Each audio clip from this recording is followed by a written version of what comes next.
Reis 2, 31.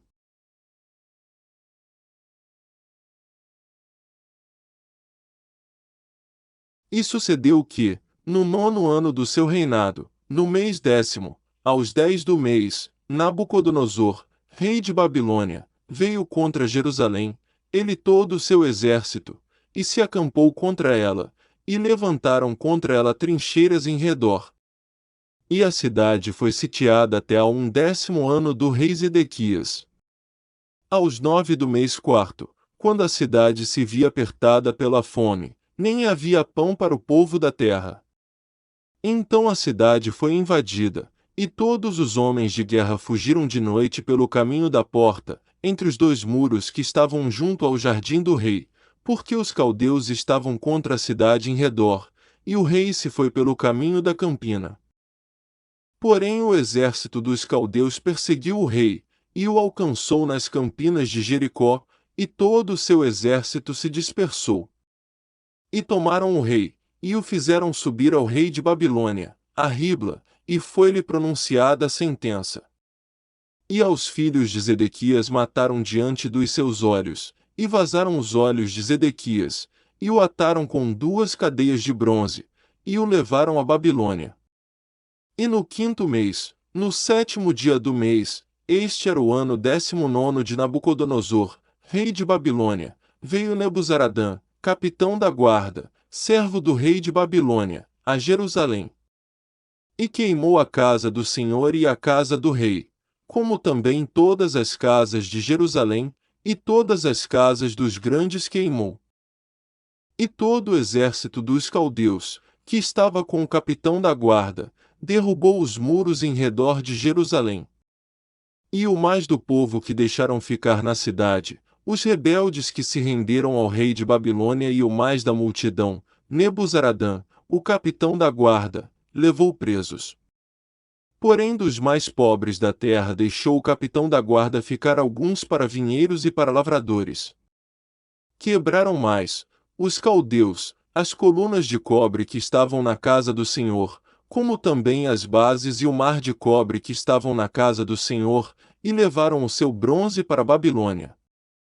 Também tomaram as caldeiras, as pás, os apagadores, as colheres e todos os vasos de cobre, com que se ministrava.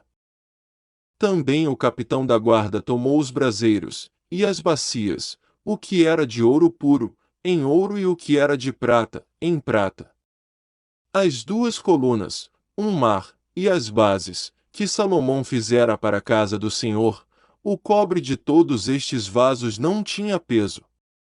A altura de uma coluna era de 18 covados, e sobre ela havia um capitel de cobre, e de altura tinha o capitel 3 covados, e a rede e as romãs em redor do capitel, tudo era de cobre, e semelhante a esta era outra coluna com a rede.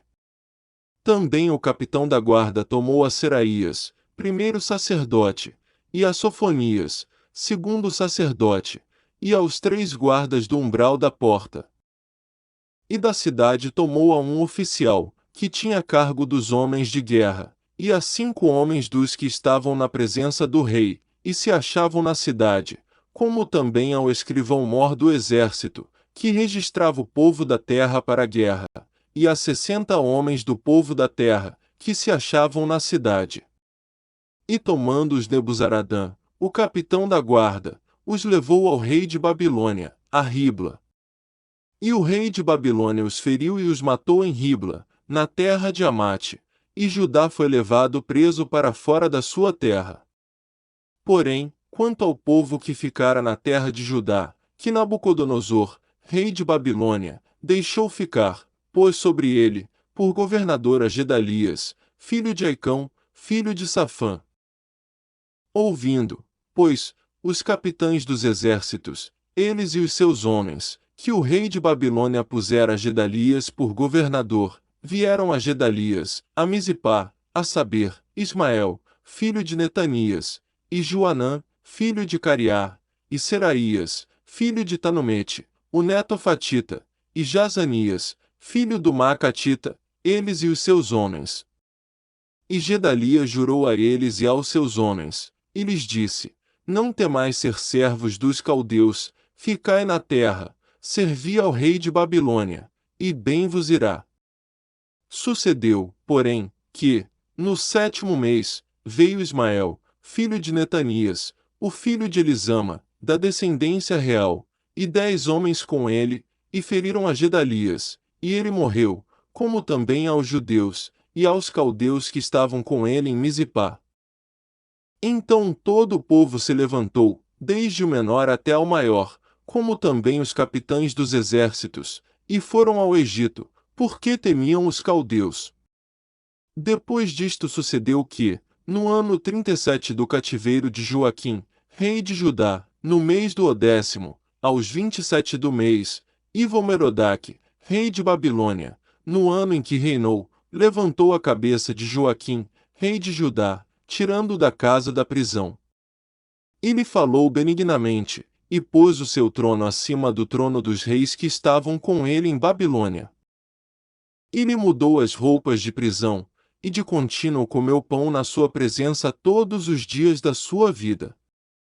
E, quanto à sua subsistência, pelo rei lhe foi dada subsistência contínua, a porção de cada dia no seu dia, todos os dias da sua vida.